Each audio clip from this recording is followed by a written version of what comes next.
Ben Scarsgard, a wealthy and calculating 38-year-old businessman, had always played to win.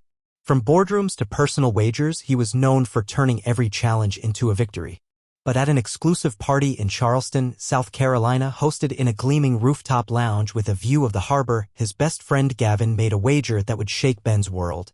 With a sly grin and a glass of bourbon in hand, Gavin leaned in and said, "Tell me, Ben, do you have what it takes to step outside your comfort zone? I bet you wouldn't dare marry a woman who doesn't fit your usual checklist." Ben raised an eyebrow, intrigued. He was used to dating women who fit a particular mold, elegant, fashionable, and always dazzled by his wealth. "And what's the prize?" Ben asked, his voice cool but curious. Gavin laughed. "$1 million. But here's the deal, you have to marry her. And stay married. For 6 months minimum." Ben, driven by ego and the thrill of competition, didn't hesitate. "Fine. Who's the woman?" Gavin handed him a photo of a woman with warm brown eyes and a quiet confidence. "Her name is Sabrina Daylight. She's not impressed by money or titles. She's independent, grounded, and not remotely interested in men like you." Ben studied the photo, his expression unreadable. "So what's her story?" "She works in community health initiatives." "She's got fire," Gavin said. "And she already knows about the bet." That stopped Ben. "Wait, she knows?" "She does. And she still agreed to meet you. Think about that." Ben couldn't resist. If she already knew, it wasn't deception, it was a challenge. Their first encounter took place at Le Noir, a refined and intimate French restaurant tucked into the historic district of Charleston. Known for its velvet booths and candlelit tables, it was the kind of place Ben frequented, elegant, exclusive, and perfectly curated. When Sabrina arrived, Ben noticed her instantly. She wore a simple navy dress, no jewelry, no pretense. She walked through the grand entrance as if she didn't care who was watching and sat down across from him with graceful ease. "You must be Ben Scarsgard," she said calmly, folding her hands on the table. Ben extended his hand, flashing the kind of practiced smile that usually melted resistance. "And you must be Sabrina Daylight." She shook his hand briefly but firmly. Her grip was strong, her eyes unwavering. "Let's not pretend we're here by coincidence. I know about the bet. The rules. The timeline." Ben didn't flinch, though inwardly he was surprised by how direct she was. "And you still agreed to this meeting?" he asked, leaning slightly forward. Sabrina shrugged. "Let's just say I have my reasons. Don't mistake me for someone naive, Ben. I know what 6 months can do. And I'm not here to be impressed or controlled." Ben smirked slightly, intrigued. Most people tried to impress him, she was clearly different. "So what do you want out of this?" "Freedom," she replied without missing a beat. "This isn't going to be a fairy tale. You'll have your contract and I'll have my independence. And when it ends, I walk away exactly the way I came in, on my terms." Ben studied her. Confident, direct, unshaken. She wasn't the type to break under pressure, and that made her the most fascinating woman he'd ever met. A few days later, Sabrina invited Ben to meet her at the Honey Bean, a cozy local cafe tucked between a bookstore and a florist in downtown Charleston. With mismatched chairs and shelves lined with vintage mugs, it was the polar opposite of the places Ben typically chose. When he arrived, she was already there, sipping her tea by the window. She wore jeans and a loose ivory sweater, her hair tied up casually. There was no performance, no pretense, just a woman who knew exactly who she was. "I thought you didn't drink anything under $30, Sabrina teased as Ben sat down across from her. He smirked, adjusting the sleeves of his blazer. Sometimes a little discomfort leads to insight. They chatted briefly. Small talk that barely scratched the surface. But it didn't take long for Sabrina to shift gears. "If we're really doing this," she said, setting her tea down, "there are things I want to make clear. I don't want your money. I don't care about the penthouse or the status. These 6 months are exactly that, temporary. When it's over, I go back to my life. I'm not here to play a role in your fantasy." Ben leaned back, watching her with more curiosity than resistance. "So what's in it for you?" Sabrina's gaze didn't waver. Closure. The word hung between them, quiet but loaded. Ben didn't press. Not yet. But he was beginning to realize that this wouldn't be the smooth, shallow arrangement he was used to. "If it's space you want, I can give you that," he said evenly. "Just know I don't lose bets easily." She offered a faint smile, the kind that didn't quite reach her eyes. "Neither do I." The wedding took place in the grand hall of a luxury hotel near the Charleston waterfront. No vows written from the heart. No tears. Just polished marble floors, a notary, and 2 signatures on a contract disguised as a marriage license. Ben Scarsgard, now 38, viewed it as nothing more than a transaction. A well-structured arrangement with a timeline. He already felt victorious, he had agreed to the terms, and all that remained was to outlast 6 months. Easy. Sabrina Daylight, at 30, wore a sleek, minimal cream-colored dress that embraced her soft curves with elegance. She was plus-size, confident, and unapologetically herself. She didn't hide or shrink, she took up space with quiet power.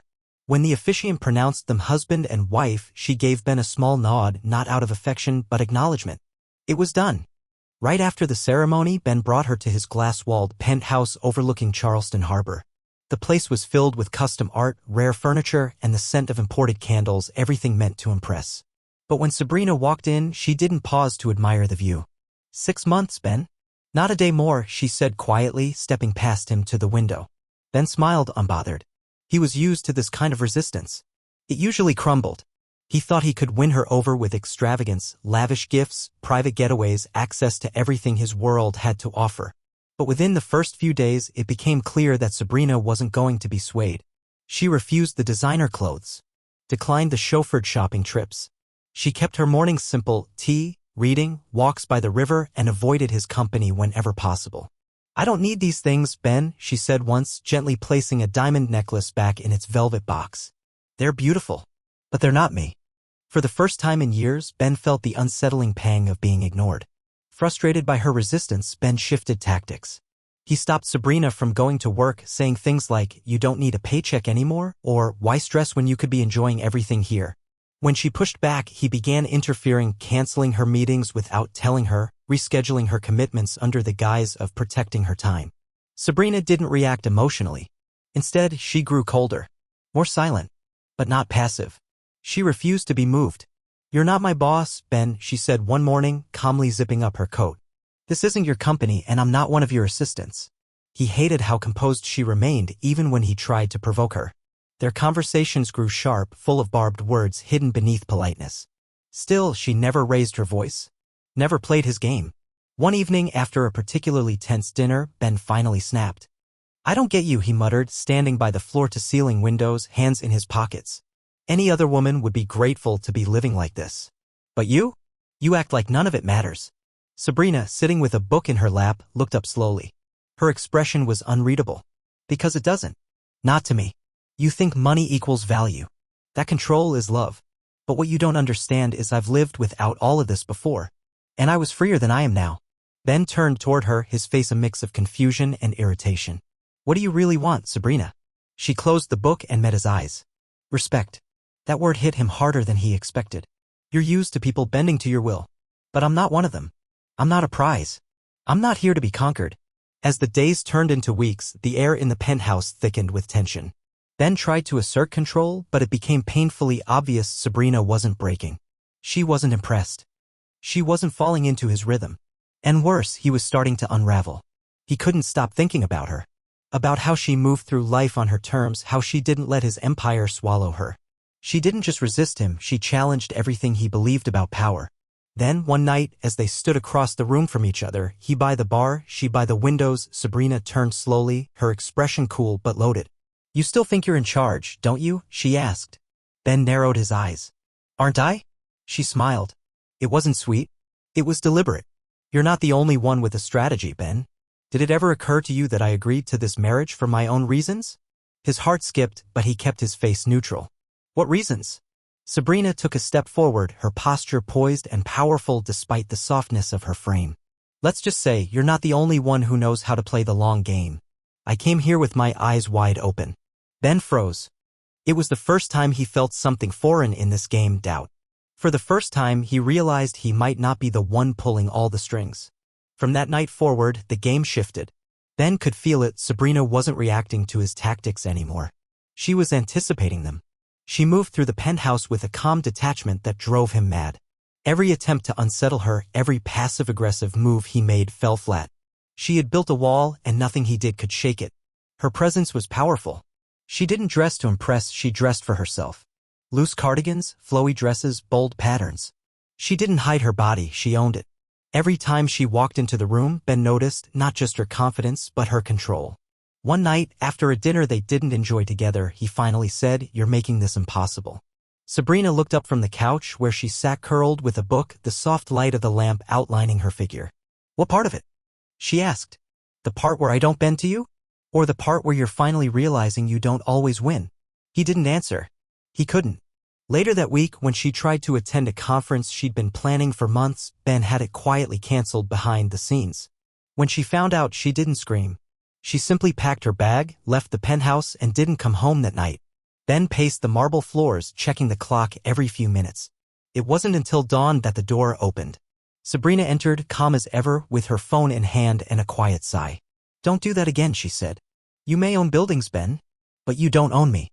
For the first time, he felt a knot of fear because he didn't want her to leave. And he couldn't admit that out loud. The silence between them grew heavier by the day. But it wasn't just resentment anymore, it was something deeper. A storm gathering beneath the surface. Ben started noticing things he hadn't before. How Sabrina always paused before looking at old photographs. How she flinched at certain news headlines. How her eyes clouded when he talked about acquisitions and crushing the competition. Then one night, after returning home from a business dinner, he found her standing on the balcony, her silhouette outlined by the lights of Charleston. The air was thick, humid, almost electric. "I need answers, Sabrina," he said, his voice low and steady, but tense. "I can't keep walking through this blind. You said you had a reason for agreeing to this. I want the truth." Sabrina turned slowly. Her face was calm, but her eyes burned. "The truth," she repeated, folding her arms. "Are you sure you're ready for that, Ben?" He nodded. "You think I'm here because of a bet. But the truth is, you're not the first man to underestimate me. And definitely not the first to destroy something that mattered to me." Ben frowned, confused. "What do you mean, destroy?" Sabrina stepped closer, her voice steady but cold. "My father. You might not remember him. Most men like you don't remember the small businesses you crush on your way to the top." Ben's chest tightened. His name was Marcus Daylight. He owned a small firm, nothing flashy, but honest. He worked himself to the bone to keep it alive. Until one day, your company steamrolled through his last contract, stripping it away like it was nothing. Ben's throat felt dry. "I was 21. I watched him spiral. I watched my mother cry herself to sleep. And then she took a breath. He ended his life, Ben. He saw no way out. And you? You were celebrating a record quarter." Ben's face went pale. He stepped back as if her words had physically hit him. "I didn't know," he murmured. Sabrina's voice rose, not in anger, but in painful clarity. "Of course you didn't. You never cared to know. That's why I'm here.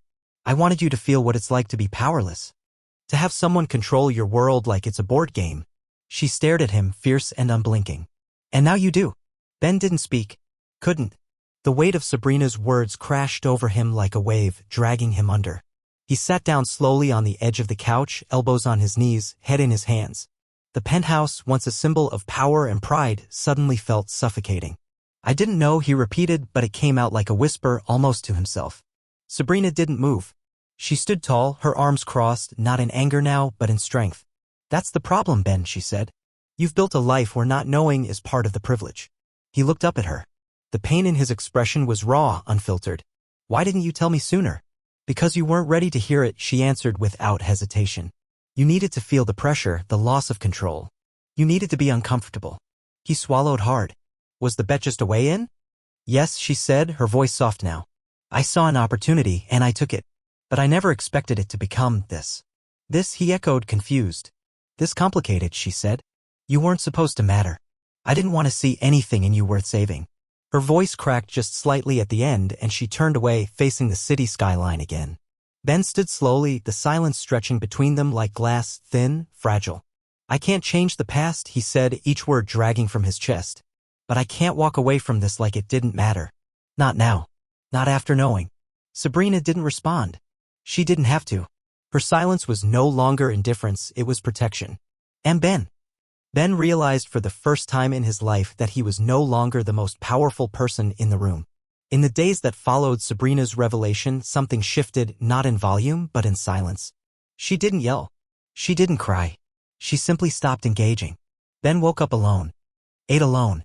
Spoke into silence. At breakfast, she sat across the table, eyes fixed on her tea, never meeting his. When he tried to speak, she offered nothing, no nod, no glance, not even irritation. Just polite, piercing indifference. It broke him in ways he didn't know possible. Ben had always thrived on power, boardrooms, negotiations, leverage. But now his greatest opponent was silence, and it was winning. One morning, as she slipped on her coat to leave, he stepped forward. "Sabrina, please. We need to talk." She paused, her back still to him. He waited, hopeful. But she simply opened the door, walked out, and closed it behind her with a soft click that echoed louder than any slam. Later that night, when he found her reading in the living room, he tried again. "I know I hurt you," he said, voice low. "I know it's unforgivable. But I'm not trying to justify it, I just need you to see that I'm not that man anymore." She didn't look up, didn't blink, just turned the page. He walked closer. "Sabrina." "I'm sorry." Finally, she closed the book slowly and looked at him, her gaze so cold it sent a chill down his spine. "Sorry," she repeated, her voice flat. "You think sorry fixes anything?" Ben's throat tightened. "No. But it's a start." "No," she said, standing up and stepping just past him. "It's an ending. An ending you deserve to sit with." She left him there, frozen. In his own home. In his own silence. And for the first time in his life, Ben Scarsgard had no idea how to win. The punishment didn't come in loud confrontations. It came in precision. At first, Ben thought he was imagining it. A rescheduled investor call. A delayed shipment. A board member unexpectedly questioning his proposal. Then came the whispers, minor glitches that stacked like dominoes. And through it all, Sabrina remained perfectly silent. He began to suspect, then slowly to realize, this wasn't coincidence. This was calculated. And it was her. But there was no evidence. Nothing he could prove. Just her calm presence in the penthouse, her polite distance, and the occasional flicker of a smirk when something in his empire quietly fell apart. She was dismantling him the same way he had once dismantled others, systematically, quietly, without remorse. At home, she became colder. She no longer sat near him. No longer spoke unless absolutely necessary. And when she did, her words carried the weight of 1,000 unsaid truths. One evening, he caught her on the phone in the study. Her tone was light, casual, even playful. He stood just outside the door, listening. "He thinks he's still in control," she said, then laughed softly. "But he doesn't even realize what I've already taken." Ben stepped away before she saw him. He didn't want to hear more. He couldn't. When she entered the living room later, he was waiting. "You're tearing my life apart," he said, quietly. Sabrina looked at him, arms folded. "No," she replied. "I'm letting your life tear itself apart. I'm simply not stopping it this time." Ben felt a chill run through his body. "You don't want to ruin me," he said. "You want me to suffer." She nodded once, calm and cold. "Exactly." And then she walked away, no screaming, no threats. Just the sound of her footsteps across the polished floor, leaving a trail of justice behind her. Ben Scarsgard, once the symbol of control and confidence, now wandered his penthouse like a man lost in someone else's life. He barely slept. Ate out of habit. Avoided his own reflection. He spent hours sitting in silence, sometimes staring at the balcony where Sabrina often stood, as if hoping she'd walk in and say something, anything. But she didn't. One night, after a meeting imploded due to a misplaced contract, another move he knew she had orchestrated, he came home and found her on the couch, wrapped in a blanket, reading. Her presence was so calm, it almost seemed like peace. But to him, it was a battlefield. "Sabrina," he said, voice hoarse, "please, stop." She didn't look up. "I know what I've done. I know how much I hurt you. And I can't undo it. But this is killing me." Finally, she set the book down, folding the corner of the page carefully before turning to him. "Killing you," she said softly. "You mean like it killed my father?" Ben flinched. "Or like it killed the version of me that believed in good people? Or like it killed every future I imagined before your company wiped it all away?" He had no answer. She stood, walking slowly toward him until they were face to face. "You took everything from me, Ben," she said. "And now I'm taking back control. Not out of cruelty. But because you need to understand, pain doesn't vanish. It stays. It shapes us." Ben's voice cracked. "And what about redemption? Is there no room left for that?" She stared at him for a long, heavy moment. Then, with a whisper of sorrow in her eyes, she said, "You don't get to ask for redemption before you've felt the full weight of what you've done." And with that, she turned and walked away, leaving him trembling. Not from anger this time, but from grief. The days that followed were quiet. Too quiet. Ben no longer tried to fix things with apologies. He finally understood how meaningless they had become. Words were cheap. Actions weren't. So he stopped talking. And he started watching. He noticed things he'd never seen before. How Sabrina took her tea, always strong, always unsweetened. How she kept a notebook by the window, scribbling thoughts while the city woke. How she wore soft, flowing fabrics not to hide her body, but to move in it freely, unapologetically. There was power in her presence, and he had missed it for so long. That afternoon, Ben left the penthouse and went to a small, local florist. Not one of the luxury boutiques he normally used, just a corner shop with creaky floors and handwritten tags. He bought peonies, her favorite. He didn't hand them to her. He just left them on the kitchen table, no note, no gesture, just there. Later, when Sabrina returned from a walk, she paused when she saw them. She didn't smile, didn't cry, but she reached out, picked one up, and breathed it in. Ben saw it from down the hall. It was the first sign she hadn't completely shut him out. The next morning, he woke early and made her tea just the way she liked it. He left it on the counter before she entered the kitchen and didn't wait for thanks. Day by day, he made quiet efforts. No demands. No conversations. Just presence. Small kindnesses done without expectation. And slowly, very slowly, the walls began to shift. She no longer avoided him completely. At breakfast, she let him sit at the same table. Once she even asked, "Can you pass the honey?" 2 weeks ago, that would have felt trivial. Now, it felt like a crack of sunlight. It was a cold evening. Rain tapped gently against the windows of the penthouse like a nervous whisper. Sabrina stood on the balcony wrapped in a blanket, gazing at the soaked lights of Charleston below. She looked peaceful yet far away, like her thoughts were someplace Ben could never reach. He hesitated at the sliding door, holding a cup of hot tea. Then slowly he stepped outside. "I thought you might want something warm," he said quietly, offering it to her. She took the cup without looking at him, her fingers brushing his for the briefest moment. No words. Just silence. But this time it wasn't cold, it was curious. They stood there, side by side, with only the sound of the rain between them. After a while, Sabrina finally spoke, her voice barely audible. "Why are you really doing this, Ben?" He didn't answer right away. Instead, he looked out over the city the way she did. "Because I realized my words mean nothing anymore," he said. "But actions might still matter. I'm not doing this to win. I'm doing it because I need to. For me. For you." Sabrina stared ahead, her face unreadable. "You can't undo what's been done," she said softly. "You can't bring my father back. You can't erase those years." "I know," Ben replied. "But I can try to make the next ones better." For a brief moment, she looked at him. Not with forgiveness, not with affection, but with a flicker of something he hadn't seen before. Consideration. She didn't speak again. But she didn't walk away either. They stood there until the rain stopped. And that was enough for now. A week passed. Things were still delicate, every word, every glance like walking on thin glass. But something had shifted. There was less ice and more space between the silence. Ben didn't push. He stayed consistent, making her tea, leaving fresh peonies on the table once a week, never asking for anything in return. Then, one morning, something unexpected happened. Sabrina walked into the living room where Ben was reading reports on his tablet. Her tone was casual, but her posture wasn't. She stood still as if deciding whether to say something. "I need a favor," she said finally. Ben looked up, surprised. She hadn't asked him for anything since the day they married. "Of course," he said gently. "What is it?" "I need you to cancel your meeting tonight." He blinked. That meeting was with a European investor, weeks in planning.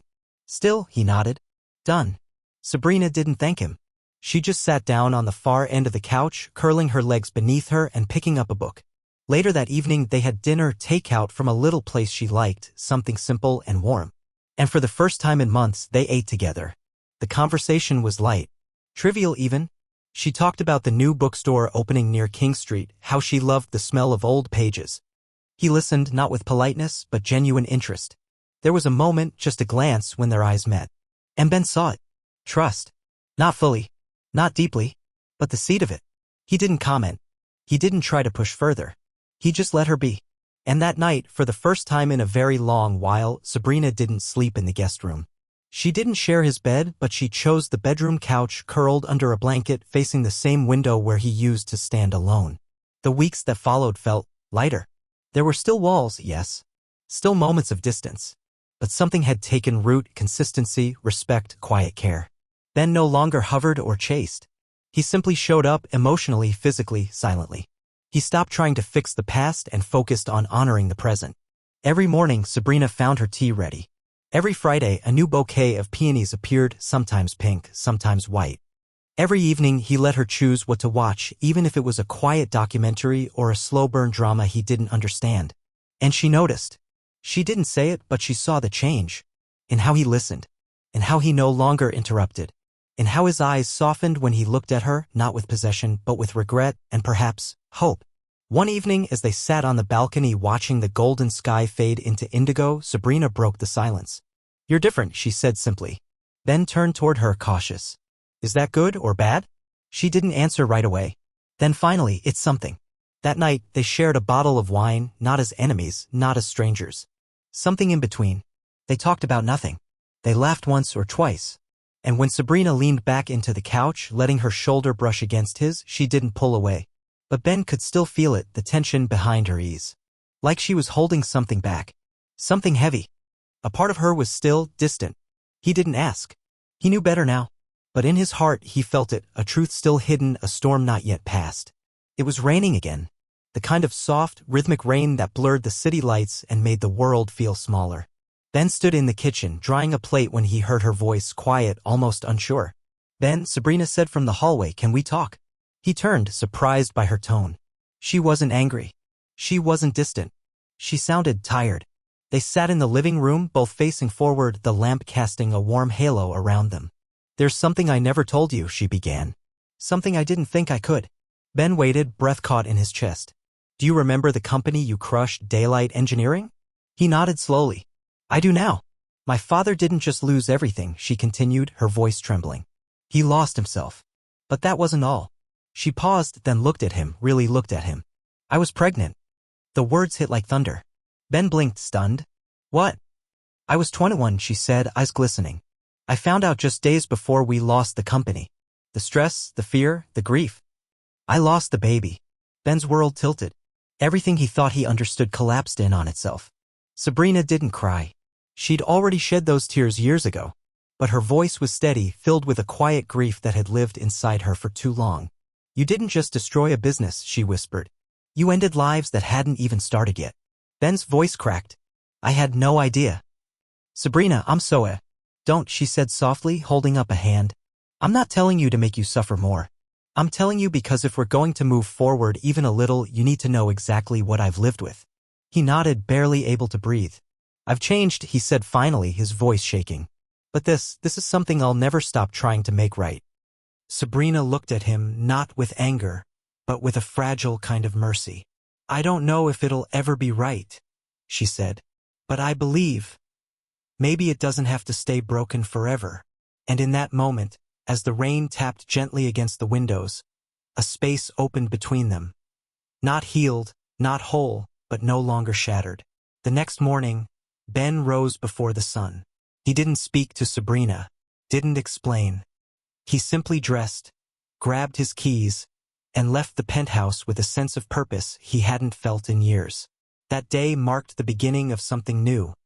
Not a campaign for redemption, but a quiet, determined effort to repair. He began with the past. One by one, Ben tracked down the people his company had hurt, small business owners, former partners, even employees whose lives had been quietly upended by his decisions. He showed up in person. No assistants, no suits, just him. To each of them, he said the same thing. "I'm sorry. I know it doesn't fix what happened. But I want to help you rebuild." Some slammed the door. Some cursed him. But others listened. And those who did saw something different in his eyes, remorse, not performance. He offered financial help, yes, but more than that, he offered his time, his network, his presence. Back at the penthouse, Sabrina said little. But she noticed. The late-night calls. The meetings he canceled to make space for visits to forgotten neighborhoods. The quiet exhaustion in his face when he returned home. The way he no longer looked like the man who once controlled everything, but a man finally learning what it meant to give without expecting anything in return. One evening she asked, "Where were you today?" He looked at her with a calm she hadn't seen before. "With a man who used to run a small printing shop," he said. "We talked for 2 hours. He told me about how he had to sell his truck after we outbid him on a local contract." Sabrina looked at him for a long moment, then simply said, "And?" "I invested in his new idea," Ben replied. "But only if he gets full control. I don't want a seat at the table, I just want him to have one." And for the first time in months, Sabrina smiled. A small one, but real. As the weeks passed, the air between them softened. The silence that once screamed now rested calmly between shared breakfasts and evening walks. Their conversations, once sharp or non-existent, became full of gentle pauses and quiet curiosity. They no longer felt like strangers trapped in a contract. They felt like two people learning each other again. One night, as the 6-month mark approached, Ben invited Sabrina to dinner not at a 5-star restaurant, but at Harvest Row, a rustic little place on the edge of town. Wooden tables, handwritten menus, warm lighting. The kind of place Sabrina loved. She wore a wine-colored dress, her hair in soft waves, no makeup, just her. Ben had never seen her more stunning. Over slow food and laughter, something shifted again. It wasn't spoken, but it was felt. When they returned to the penthouse, Sabrina paused at the door of her bedroom. She turned to him, her voice quiet. Ben. He stopped. I'm not saying I've forgotten. Or forgiven everything. But she looked down, then back up. I don't want to keep punishing you. I see what you're trying to become. And I want to see who you'll be without the walls. Ben stepped closer, his heart racing. So, what does that mean? He asked, almost afraid to hope. She smiled, a small, vulnerable, beautifully human smile. It means if you still want this, really want it, not the bet, not the image, not the control, then I'm ready to try. Ben reached for her hand, holding it like something delicate. No games, he whispered. No conditions, she replied. And that night, they didn't kiss out of passion or impulse. They kissed like people who had been through war and chose to rebuild. The 6-month mark came and went quietly. No lawyers. No exit clauses. No champagne to celebrate a bet won or lost. Just Ben and Sabrina, two people who had weathered a storm neither of them saw coming and now stood beneath a gentler sky. One evening, Ben prepared dinner himself, nothing fancy. Just roasted vegetables, grilled salmon, and her favorite lemon pie from the bakery on Broad Street. During dessert, he slid a small velvet box across the table. Sabrina raised an eyebrow. What's this? Another ring? Not like the first one, he said softly. This one's real. No contracts. No conditions. Just a choice. She opened the box. Inside was a delicate gold ring engraved on the inside with just one word, again. I want to do this right, Ben said. I want to marry you again, Sabrina. For real this time. Not for pride. Not for revenge. Just because I love you. Sabrina's eyes filled, but she didn't cry. She reached across the table and took his hand. I want that too, she whispered. But this time we walk into it equally. You don't rescue me. I don't punish you. We just choose each other. Their second wedding was nothing like the first. No luxury venue. No press. Just a small garden, close friends, candlelight, and the sound of ocean breeze nearby. Sabrina wore ivory again, simple, flowing, beautiful. Ben wore a soft blue suit and a humbled heart. Later that month, Sabrina started feeling different. Strange nausea. Mood swings. Fatigue. A few days and a quiet doctor's visit later, she had her answer. She was pregnant. When she told Ben, he froze. Then his expression cracked open into laughter, disbelief, and tears that wouldn't stop. This time, he whispered, holding her close, we protect everything. You. The baby. Us. And they did. Because love wasn't the prize at the end of the war. It was the peace they fought for together.